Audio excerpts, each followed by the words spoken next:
और आज हमारे पास वैज्ञानिक प्रमाण हैं। यूनिवर्सिटी ऑफ कैलिफोर्निया ने शांभवी महामुद्रा पर साइंटिफिक स्टडीज की हैं और वो कहते हैं कि अगर आप 3 महीने तक शांभवी महामुद्रा का अभ्यास करते हैं तो न्यूरॉन्स के पुनर्निर्माण की प्रक्रिया 241% तक बढ़ जाती है।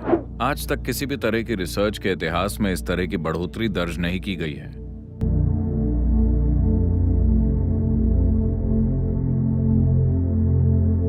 हम यौगिक संस्कृति में कहते हैं कि इंसान शारीरिक रूप से और दिमाग के मामले में भौतिक विकास की चरम सीमा तक पहुंच गया है। यानी कि लाखों सालों के बाद ऐसा नहीं होगा कि आपके सिर से एक सींग निकल आए, जैसे कि पूंछ गायब हो गई, कुछ और गायब हो जाए। ऐसा नहीं हो सकता। हम ऐसा एक खास संदर्भ से कह रहे हैं। आज मॉडर्न न्यूरोसाइंटिस्ट्स भी ऐसी ही बातें कर रहे हैं। वो कह रहे हैं कि इंसान के दिमाग में न तो न्यूरॉन का आकार बढ़ सकता और न ही अंदर की वायरिंग बढ़ सकती है, क्योंकि भौतिक नियम इसकी अनुमति नहीं देते। लॉज ऑफ फिजिक्स इसकी इजाजत नहीं देते। मैं इसकी गहराई में नहीं जाऊंगा। इसे सरल शब्दों में कहें तो हम इसे यूं देखते हैं। आपका जन्म, इस ग्रह पर सारा जीवन सौर ऊर्जा पर चलता है ना? हाँ, ये सूर्य की ऊर्जा है जो ये सब कर रही है। साथ ही साथ चंद्रमा के गोल घूमने और चक्कर लगने का भी हमारे ऊपर प्रभाव पड़ता है। समुद्र का स्तर भी चांद की गति के साथ कम ज्यादा हो रहा है।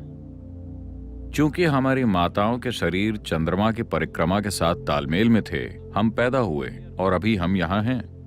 हाँ, अगर चंद्रमा की 28 दिन की परिक्रमा महिलाओं के शरीर में खुद को न दोहराती तो आप और मैं पैदा ही नहीं हुए होते।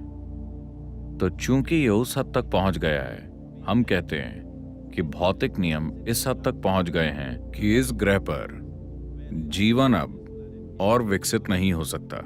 आपके पास जो कुछ भी है आप उसका पहले से बेहतर इस्तेमाल कर सकते हैं। उसी तकनीक का इस्तेमाल करते हुए हमने पहले साधारण फोन, फिर स्मार्टफोन और फिर आईफोन बनाया। इसी तरह हम इसका बेहतर इस्तेमाल करना सीख सकते हैं और आज हमारे पास वैज्ञानिक प्रमाण है। यूनिवर्सिटी ऑफ कैलिफोर्निया ने शांभवी महामुद्रा पर साइंटिफिक स्टडीज की हैं। ये बुनियादी क्रिया है जिसे हम सिखाते हैं और वो कहते हैं कि अगर आप 3 महीने तक शांभवी महामुद्रा का अभ्यास करते हैं तो न्यूरॉन्स के पुनर्निर्माण की प्रक्रिया 241% तक बढ़ जाती है। आज तक किसी भी तरह की रिसर्च के इतिहास में इस तरह की बढ़ोतरी दर्ज नहीं की गई है। सिर्फ 21 मिनट के एक आसान से अभ्यास से आपके दिमाग के काम करने की क्षमता 241% बढ़ जाती है और न्यूरॉन्स का पुनर्निर्माण होता है। इसका मतलब है कि जैसे जैसे आपकी उम्र बढ़ेगी आप ज्यादा बुद्धिमान होते जाएंगे। आमतौर पर जवान लोग सोचते हैं कि आप मूर्ख होते जा रहे हैं। हाँ, आपका दिमाग असल में बढ़ रहा है। समझे आप? ये हर दिन बेहतर हो रहा है। अब वैज्ञानिक प्रमाण भी मौजूद हैं। हम हमेशा से ये जानते थे, पर आज एक मीटर को ये कहना पड़ता है। अगर कोई इंसान कहता है तो ये सच नहीं है। अगर कोई इंसान कहता है तो बात भरोसे के लायक नहीं है। किसी मीटर को ये कहना होगा। अब मीटर भी कह रहे हैं कि बस 21 मिनट का अभ्यास करने से आपका दिमाग असल में बढ़ रहा है। और आप मीटर पर यकीन मत कीजिए, आप बस 3 महीने तक ये अभ्यास कीजिए और देखिए, आप पाएंगे कि अचानक आपका दिमाग कितना स्पष्ट और कितना तेज हो जाएगा। तो अगर आप जीवन पर गौर करते हैं तो आप साफ साफ देख सकेंगे कि जो निर्जीव है उससे जीवन प्रकट हुआ और फिर उससे जीवन का विकास हुआ। हमने इसे हमेशा इसी तरह से देखा है। हमने हमेशा जाना है कि जीवन विकसित हुआ है। आप जिस भी मंदिर में जाते हैं वहां एक सांप होता है। ऐसे प्रतीक कई जगहों पर हैं, क्योंकि आज भी आपके दिमाग के एक हिस्से में रेंगने वाले जीव का दिमाग है। आप जानते हैं कि आपके दिमाग का केंद्रीय मुख्य भाग अभी भी रेप्टिलियन ब्रेन है और ये आज भी काम करता है। हमारे पास योग में अलग अलग अभ्यास हैं कि कैसे इस रेप्टिलियन ब्रेन से परे जाया जाए और सेरेब्रल कॉर्टेक्स को काम करने दिया जाए। आधुनिक न्यूरोलॉजी भी ये पहचानती है कि आपके दिमाग का एक हिस्सा रेंगने वाले जानवरों का है। ये रेप्टिलियन दिमाग है जो लगभग मुट्ठी के आकार का है। विकास की प्रक्रिया और आधुनिक न्यूरोलॉजी ये पहचानती है कि दिमाग का एक हिस्सा है जो रेंगने वाले जानवरों जैसा है। मतलब ये विकास के उस चरण में है जो स्वाभाविक प्रकृति से चलता है और चीजें अलग तरह से करता है। लेकिन उसके ऊपर a flower of cerebral cortex evolved. Cerebral cortex का फूल विकसित हुआ। अगर आप उसके माध्यम से काम करें, जो ऐसी घटना है जो तब हुई जब मनुष्य की रीढ़ सीधी हुई।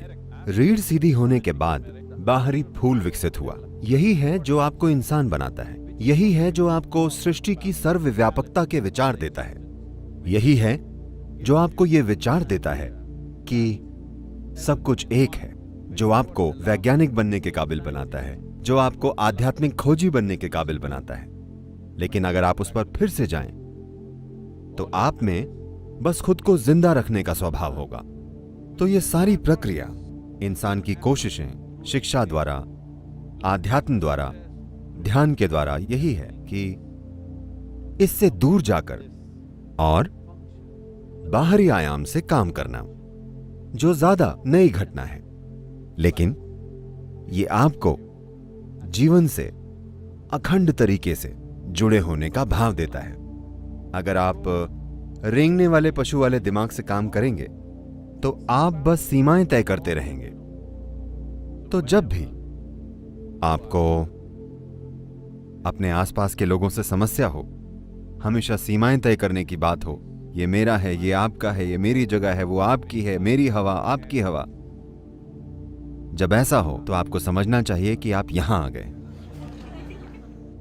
अब आध्यात्मिक प्रक्रिया योग आयाम यह देखता है कि इसे कैसे, क्योंकि अगर आप अपने दिमाग के सिर्फ एक आयाम से काम करेंगे तो यह कारगर होगा, पर काफी नहीं होगा। आप पूरे दिमाग का इस्तेमाल नहीं कर रहे हैं। इसके प्रमाण मौजूद हैं कि रेंगने वाले जानवर का दिमाग ज्यादा पारदर्शी बनकर बाहरी दिमाग के साथ संपर्क बना सकता है।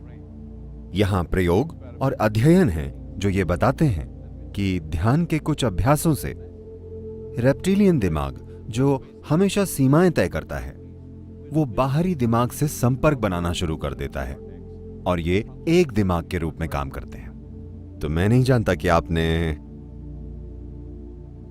आपको करना चाहिए, फूल खिलना चाहिए।